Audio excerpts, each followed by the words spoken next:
এই দোয়া মাহফিল অনুষ্ঠানে উপস্থিত মুরব্বীবর্গ, উপস্থিত কড়াইলবাসী, উপস্থিত সাংবাদিক ভাইরা, উপস্থিত এলাকাবাসী, আসসালামু আলাইকুম। আপনারা কেমন আছেন? সবাই ভালো আছেন?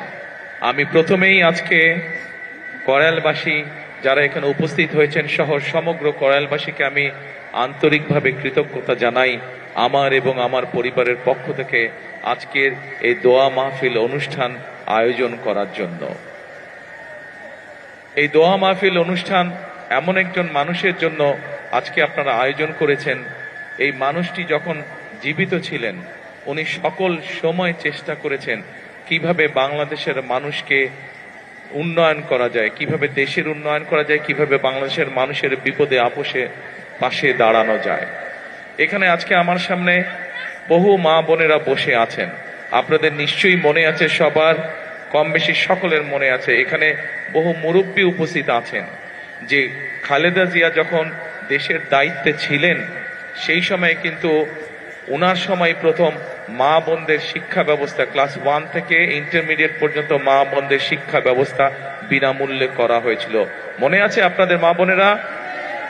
মনে আছে।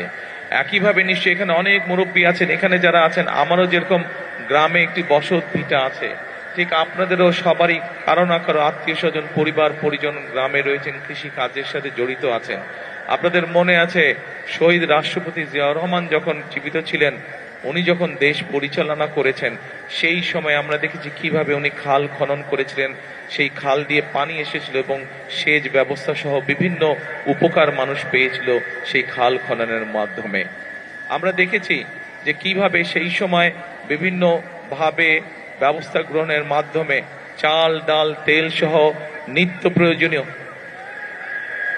প্রয়োজনীয় জিনিসপত্রের দাম সেই সময় কিভাবে চেষ্টা করা হয়েছিল কম রাখার জন্য, যাতে করে সাধারণ মানুষ, আপনাদের মতন সাধারণ মানুষ যারা আছেন তারা যেন ভালোভাবে থাকতে পারেন।